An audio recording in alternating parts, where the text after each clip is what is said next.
Pautonon katawata réunion d'urgence qui wadi e kanjidi et militaire be benjeti proposition pour se défendre parce que quand Mamadi Doumbouya o andi a joni armée on fala ma divisa go tonon ko ma o wada délégation o ara on sondari ko yata ton fo il va en mission mais mission en huis clos kono nder mo taw atat suudi tagol o ari ka kangal faya o yiwo ko bis je waddani be nane penale bis je pentirade woko dum waddani be mais mission on wana dum don mission makon dans le chance kwa dimo kangal faya ya déjà kanko Mamadi Doumbouya mo warno forestier be kander kandon tawata be militaire be fala noka Alpha Condé wada 3e mandat be wona nano yo Alpha Condé wada 3e mandat ben donc kanko Mamadi Doumbouya wari o liquidibe pawto dum fe'i Mamadi Doumbouya taymo huli kapitanga ay Alpha Condé nabiri mo fode karia mission impossible Alpha Condé falno mo el mingol be nabi mo kindia ko fe'i donc on adna lam fop yiwuno bien entendu hande non mo andi règlement des comptes qu'au niveau de l'armée guinéenne mo andi là il fait pas partir dans l'armée guinéenne sondari kanko ko équipement ko jogite ko yete comme force spéciale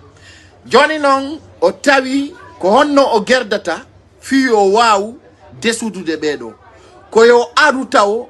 parce que ko dum do taw wadi e der lewru dum laabiji tati imo visutude kanjidi parce que kanko tigi o andi il y a quelque chose qui ne va pas.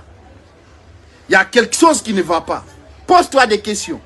Oyayi na kodundo depuis o lamide ndule urido wadi 3 fois mo visite de kanjidi.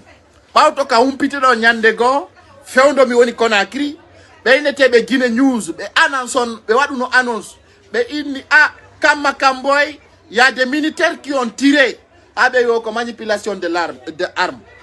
On andi fewndo doni imbe be no sikude Mamadi Doumbouya himo army mo mari puissance Mamadi Doumbouya no wa Poutine e Ukraine ko penale farfoli fenande tum c'est-à-dire ça imo et puis kadimi ala na ndo les hommes qui sont derrière lui sont pas bien formés parce qu'un militaire bien formé n'a pas besoin des armes. Un militaire bien formé on besoin que fala golpinkari pemaka ya kunde population on sait. Les militaires bien formés en expérience. Qu'on a ben donc be holori ko pinka. Si oti do be fopbe doga be acha Mamadi Doumbouya kanko tigi mo humpiti dum mo andi wallahi si wi papa sina be wedding sina o wedding o wa tawa du golfus. Dans ce sens il sait bien nyande kala kanjiding imi fi salaire jima beding be nangay mo dum don non mi hala na yonde parce que fewndo doni militaire be ngenda ki salaire ji mabbe ding sina mari kotira o kakanda way no dugol lando da wi'a pay kusare wi salaire ji mabbe din no duita maro ko be duwa endade ko be ala endade bien entendu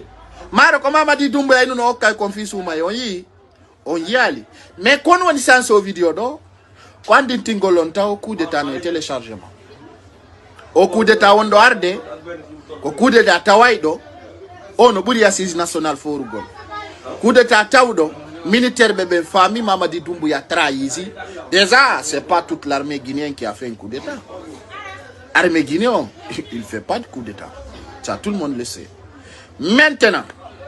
quand Mamadi Doumbouya, moi, dit d'ici le 25, il y aura un embargo. Faut pour nous dire. Maintenant, quand on a dit que militaire bébé renverser direct. Donc, immédiat, et renverser mo, be renverser le nom de 10 camarades. Donc, mo andi, wombe bemba ma kono habi, nyalande. Dans ce sens, mais élément be makko, wono be bensir, be elmini be nabi be soki, faut pour nous andi jarade ngala dun tom. Dans ce sens, kono wondo, fio coup d'état wondo arde, Mamadi Doumbouya no natu de kanjiding, wiya wono wadde sensibilisation. Andi non ko honto bonantamo. Konde coup d'état wadata ko nyande kala wari o wi imo fala joni arme luron fo ka capital yo ka balliye awa ko de nyande yiyo ton ko yurmi ko on andi fewndo do fo ko sensibilisation na do woni vision on ko nyande o arata o wiya jama wara mi do fala kala ko woni arme lourde ka capital yo yaw ka balliye fudori kangal faya ya nabi kansamori nabi nabiri non parce que donc andi ko non taw de juiniri Alpha Condé. À partir de là, je vous rappelle, tous les militaires sont armés. Les mariko yete kon arme secours. Si tawi non be andi be ndota ko salaire mabbe on, ils vont aller faire un coup d'état. Donc dans ce sens actuellement, il est en train de courir, aller au camp, sensibiliser, dire telle personne ay don andi no woniri ko kala mafia jodi don. Dun non fewndo do ni no fokkiti kanko Mamadi Doumbouya dun don no anini mo moƴƴa non fewndo do ni o jotta ko darta ko ala dana il dort pas